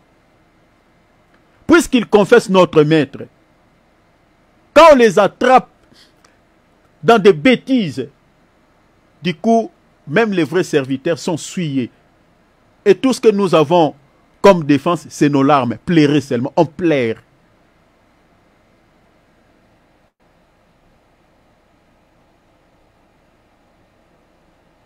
Ces gens-là, ils crucifient le Seigneur comme Judas. Ces serviteurs-là qu'on attrape dans des scandales. Parce que Judas a crucifié le Seigneur, a livré le Seigneur à la crucifixion. Pareil avec ces hommes. C'est ça ce que l'auteur aux Épîtres aux Hébreux dit. Ils crucifient à nouveau le Seigneur par leurs actes, comme Judas Iscariote l'avait fait. Hébreux chapitre 6, verset 4. Vous pouvez lire jusqu'au verset 6. Car il est impossible que ceux qui ont été une fois éclairés, qui ont goûté le don céleste, qui ont eu part au Saint-Esprit. Vous voyez, un serviteur de Dieu qui a reçu le Saint-Esprit. Qui ont goûté à la bonne parole de Dieu et les puissances du siècle à venir. Verset 6. Et qui sont tombés, soient encore renouvelés et amenés à la repentance, puisqu'ils crucifient pour l'air par les fils de Dieu et l'exposaient à l'ignominie, à la honte. Ils crucifient Christ. C'est ça ce que ces gens-là font. Ils crucifient Christ, comme Judas Iscariote, l'exact. Judas était sorti du milieu des apôtres, mais il n'était pas de l'air. Pareil avec ces gens. Ils sont sortis du milieu de nous, mais ils ne sont pas des nôtres. L'apôtre Jean les confirme dans 1 Jean chapitre 2 verset 19. Il dit ils sont sortis du milieu de nous, mais ils n'étaient pas des nôtres. Car s'ils avaient été des nôtres, l'apôtre Jean dit quoi? Ils seraient demeurés avec nous. Il serait demeuré avec nous. Mais l'apôtre Jean dit, mais cela est arrivé afin qu'il fût manifesté que tous ne sont pas des nôtres. Tous ne sont pas des nôtres. Chers enfants de Dieu, ne nous emballe pas que vous êtes tous les oiseaux de même plumage. L'apôtre Jean dit, tous nous sommes pas. Tous ne sont pas des nôtres. Il ne faut pas mélanger les serviteurs de Dieu. Il y a les vrais, il y a les faux. Il y a d'autres qui sont sortis du milieu de nous, des Judas Iscariote. Il est sorti au milieu des apôtres. Mais est-ce qu'il était de l'air? Nous disons non. Parce que la Bible a dit, s'il était des d'autres, il serait demeuré. Judas n'a pas demeuré.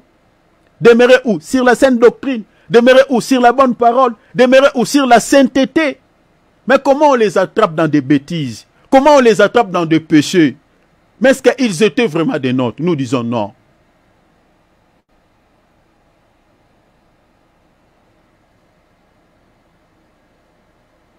J'ai fini ici. On va lire un passage. Deux passages. Et puis on va mettre un point virgule. Judas Iscariote a été le choix de Jésus dans le ministère. Mais pour une mission bien déterminée par Dieu. Pareil avec ces gens. Ils sont choisis par Dieu. Mais pour quelle fin? Pour quelle mission? Ils ont une mission bien déterminée, bien élaborée par Dieu. Pareil avec Judas. Regardez le choix quand Jésus dit, Jean 6, 7, 70, 71. Jésus leur répondit, n'est-ce pas moi qui vous ai choisi? Ouais? N'est-ce pas moi qui vous ai choisi? Vous les 12. Et puis il dit, et l'un de vous est un qui? Est un démon. La Bible a dit dans le verset 71, il parlait de Judas Iscariote, fils de Simon, car c'était lui qui devait les livrer. Lui, l'un des 12. L'un des 12. L'un des 12 que Jésus a choisi. Donc quand on dit 12 apôtres de Jésus, il y a un démon, il y a un ministre satanique. Nous en avons plein. Les ministres Judas Iscariote, du ministre de Judas Iscariote du temps moderne. Nous en avons, je ne vous mens pas, je vous dis vrai. Il y en a plein. Mais ils ont une mission bien déterminée que Dieu les a confiés. Pierre dit que Judas avait part même au ministère. Actes chapitre 1. Lisez le verset 16. Vous lisez aussi le verset 17. Oh mon frère, il fallait que s'accomplisse ce que le Saint-Esprit, dans l'Écriture a annoncé d'avance par la bouche de David. Vous voyez? Donc, au fait, Judas Iscariote, sa mission était bien déterminée. Donc, quand Jésus l'a choisi comme ministre, parce qu'il devait accomplir une mission. Et je réitère que nous avons des ministres Judas Iscariote qui ont aussi reçu un appel dans les ministères de la mort. Je crois que ceux qui étaient la semaine passée, ils savent déjà pourquoi Dieu avait établi, j'avais expliqué ça, mais je reprendrai encore, je expliquerai encore cela. Pourquoi Dieu a établi ces gens, pourquoi Dieu a confié les ministères à ces gens que j'expliquais des Judas Iscariote du temps moderne. Pierre dit, il a été dit par le Saint-Esprit dans les Écritures, annoncé dès l'avance dans la bouche de David, c'est-à-dire prenez Psaume chapitre 41 verset 10, ou 41 verset 9. Maintenant Pierre dit quoi? Au sujet de Judas, qu'il a été le guide de ceux qui ont saisi Jésus. Verset 17. Il était compté parmi nous. Est-ce que vous voyez cela? Ils sont sortis au milieu de nous, du milieu de nous. Est-ce que vous voyez ça, chers enfants de Dieu? Suivez bien, parce que nous sommes dans l'enseignement. Donc il faut veiller sur les mots. Pierre dit, il était compté parmi nous. Ils sont sortis des milliers de nous. Donc, c'est-à-dire, ne pensez pas que voilà, parce que nous confessons tous Jésus, nous prions dans une même assemblée, nous avons plusieurs serviteurs de Dieu, que tous ces sont de vrais serviteurs de Dieu. Non! Il y a d'autres qui sont sortis du milieu de nous, mais qui ne sont pas les noms des nôtres. Retenez ça, n'oubliez pas, parce qu'il y a quelque chose qui monte dans l'esprit des enfants de Dieu. Des fois, ils pensent que voilà, parce que nous confessons tous Jésus, on se salit, des fois on peut manger ensemble, on prêche. Bien aimé, attention, attention et attention. Il y a d'autres serviteurs de Dieu que nous avons dans nos assemblées qui sont sortis du milieu de nous, mais qui ne sont pas des nôtres. Par rapport aux quelques signes que j'ai donnés et les signes que je donnerai, vous les saurez. Il était compté parmi nous. Et l'apôtre Pierre dit quoi? Et il avait part au même ministère. Est-ce que vous voyez cela? Il a eu même part au ministère. Mais pour exercer quel ministère? Parce que le ministère veut dire servir. Il servait qui? Il servait Dieu. Hein? Il servait Dieu. Parce que si on dit il servait Satan, alors c'est qu'on n'a pas compris les Écritures. Mais il servait Dieu. Pas pour son salut, mais pour son égarement et pour pouvoir égarer aussi les autres. Il était choisi en tant que ministre, non pour être sauvé, mais pour aller à la perdition. Jésus le confirme. Jean 17, si vous pouvez lire là. Voilà, je termine ici. Jean 17. Lorsque j'étais avec eux dans le monde, je les gardé en ton nom. J'ai gardé ce que tu m'as donné. Est-ce que vous voyez cela? Ce que tu m'as donné. Et aucun d'eux ne s'est perdu. Donc ce que le Père lui avait donné, aucun d'eux ne s'est perdu. Mais il dit quoi? Sinon les fils de la perdition. Il parle de Judas. Pierre ne s'était pas égaré, non pas Matthieu. Sinon les fils de la perdition, afin que l'écriture fût accomplie. Est-ce que vous voyez ça? Donc ce que Pierre dit, Pierre répète ce que Jésus avait dit dans Jean 17. Donc Judas était le ministère, pas pour pouvoir être sauvé, mais pour aller à la perdition.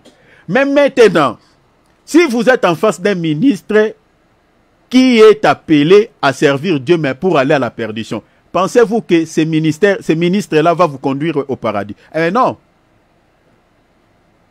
c'est à la perdition. Donc, je m'arrête un peu là, parce que mon minute est épuisée. Désolé pour le temps que j'ai dépassé. Vraiment, pardonnez-moi. Il faut que le Seigneur me donne aussi la maîtrise de pouvoir savoir gérer le temps. Désolé, j'ai débordé un peu, 10 minutes, je crois, quelques minutes. Bon, on a commencé aussi un tout petit peu en retard, mais aucun souci. Aimons la parole. Les apôtres prêchaient même toute la journée. Bon, nous, on gère un peu le temps. Soyez bénis, Dieu vous bénisse, chers enfants de Dieu. Merci pour votre patience. Merci pour le temps que vous avez accordé à la parole. Vraiment que votre Père Céleste vous bénisse abondamment. Donc, nous allons continuer. Voilà. Merci beaucoup, mes bien-aimés. Merci. Donc, nous allons continuer. Je vous donnerai 5 points que j'ai énumérés où je vais vous expliquer cette 5e catégorie. Vous expliquer ces gens-là. J'ai énuméré 5 points. Mais allons mollo. Je ne vais pas aller trop vite pour sauter certains points parce que nous sommes dans l'enseignement. C'est l'enseignement qui fera que vous soyez comptés parmi les disciples de Christ. Alors, nous allons prier. Demande à Dieu. Ouvrons nos micros. Demandons à Dieu. Vraiment que le Seigneur puisse vous aider à ne pas pouvoir se laisser emporter par tout vent de doctrine qui souffle ça et là. Tout vent de doctrine que vous entendez à gauche, à droite. Ah, il y a un tel pasteur qui est sorti là-bas, il est puissant. Comme il y a une sœur qui m'avait dit, cette sœur m'a dit qu'il y a une, une maman qui lui avait dit, voilà, il y a un serviteur de Dieu qui est puissant. Lui, s'il prie pour toi, tu seras guéri. Tout ça, il lui a dit beaucoup de choses. Donc, c'est que cette maman-là, ce qui lui a intéressé dans la vie de ses serviteurs de Dieu, c'est les miracles, c'est l'onction, c'est la puissance. Chers enfants de Dieu, faisons attention. Faisons attention. Je crois parmi les signes que je vous donnerai, je parlerai aussi des miracles. Mais demande l'aide de Dieu. Le Seigneur revient. Ne perds pas ton salut. Que tu sois un chrétien authentique, comme un béréen. Médite ta Bible. Ne sois pas emporté par des ailes amères. Mais examinez tout ce que vous êtes en train d'écouter, là où vous priez, à la lumière des Écritures. Prie souvent le Seigneur, que le Seigneur puisse vous éclairer, si celui qui vous annonce la parole, s'il est vraiment un ministre authentique. Mais par rapport à tout ce que je suis en train de vous donner, mes bien-aimés, veillez déjà à cela. Vous saurez déjà si un serviteur de Dieu est vrai ou faux, par rapport à quelques signes que je vous donne déjà. Mais demande l'aide de Dieu.